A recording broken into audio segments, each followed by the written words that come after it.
Премьер-министр Улукбек Мариповдун буйругу менен кече Бишкек шаарынын мэринин милдетин аткаруучу болуп дайындалган Эрмек Нургази бүгүн кайра кызматтан алынды. Өкмөттүн расмий сайтындагы маалыматка караганда Мариповдун чечими жокко чыгарылды.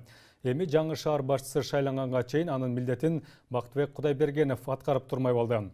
Эске салса, кече Нургазиев дайындалып келгенден кийин эле нааразычылыктар күчөп, ал буга чейин турак жай курулушундагы баш алмандыктарды ататалып жана аял кишиге кол көтөргөнү тууралуу айтып чыгышкан. Атыгүл Нургазиев менин мэрим эмес деген хэштег менен флешмобта башталып кеткен. Көп өтпөй мамлекет башчысы Садыр Жапаров да Эрмек Нургазиевдин кызматка коюлушун сындаган пикирин өзүнүн Инстаграмдагы баракчасына жазган. Ал эми бүгүн болсо Бишкек мэриясынын алдында кайрадан нааразыланган топтору чогулуп, алар чүйдүн мурдагы губернатору Бактыбек Кудайбергеновдун Бишкектин мэринин милдетин аткаруучу болуп келүүсүнө каршы экенин билдиришти. Айтымдарында ал 2 жылдан бери мыйзамсыз тилкеге салынган турак жай үчүн Бишкек мэриясы менен соттошуп келет.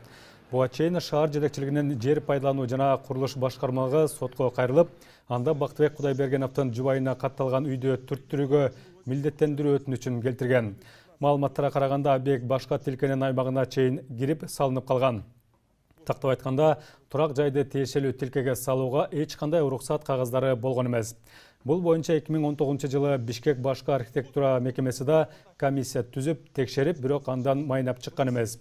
Соттук териштирүүлөр бүгүнкү күнгө чейин уланып келүүдө.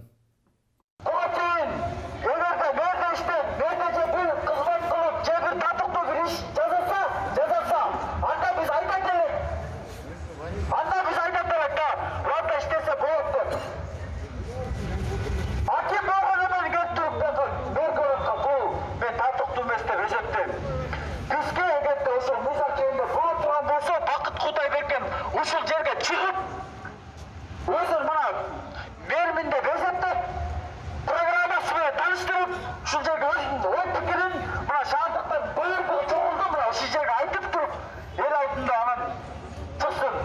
Азыр народный голосование кылып, онлайн голосование кылыш керек да, мисалы үчүн ар бир лидерди. Ошондо гана чындык, акыйкат голосование болот.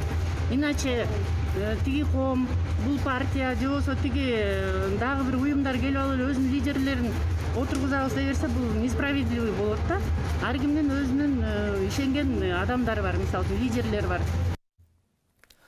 Кыргызстан мусулмандарынын дин башкармалыгынын бухгалтери мыйзамсыз финансылык иштерге шектелип кармалды. УКМКнын маалыматына караганда, каржылык мыйзам бузууларына байланыштуу тергөө иш чараларынын жүрүшүндө муфтияттын жетекчилиги зыяратчылары кошкон акчаны жеке каржы уюмдарына 100 миллион сомдон ашык суммадагы насыя берип, ай сайын пайыздык төлөмдөрдү алуу менен жеке максаттарына жумшагандыгы аныкталган.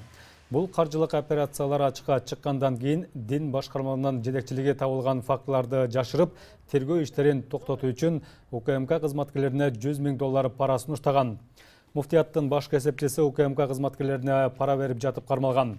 Факты өзгөчө ири өлчөмдө пара берүү беренеси боюнча кылмыштардын жана жоруктардын бирдиктүү реестрине катталган. Кармалган адам УКМКнын убактылуу кармоочу жайына киргизилип, тергөө иштери жүрүүдө. Ал арада Кыргызстан мусулмандарынын муфти Максатбек Токтомушев кызматынан баш тартканы расмий тастыкталды. Ал өз каалоосу менен арызын жазганын муфтияттын басма сөз кызматы кабарлашты. Жаңы муфти дайындалганча бул кызматты анын орун басары убактылуу аткарып турмай болду. Белгилей кетсек, өлкөнүн дин башкармалыгынын жетекчиси бүгүн эртең менен жумушка келип, эмгек жамаатына жыйын өткөрүп жатканы айтылган. Максат Ажы Токтомушев 2014 жылдан бери Кыргызстан мусулмандарынын дин башкармалыгынан жетектеп келген.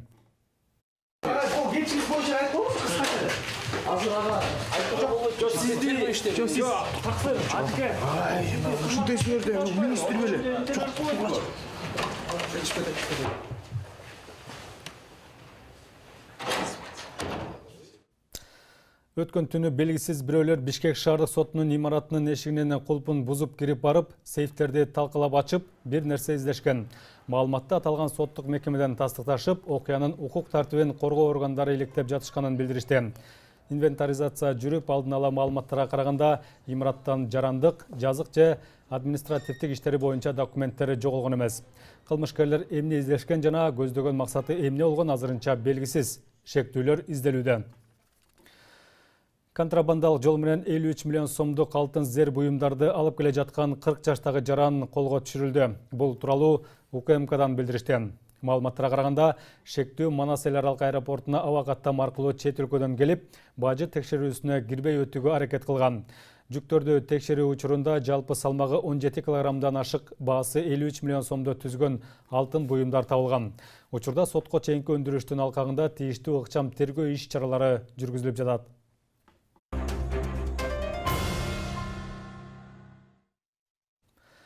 Өткөн суткада коронавирус 82 кишиден табылып, 98 бейтап айыкты. Бул тууралуу республикалык штаб кабарлады.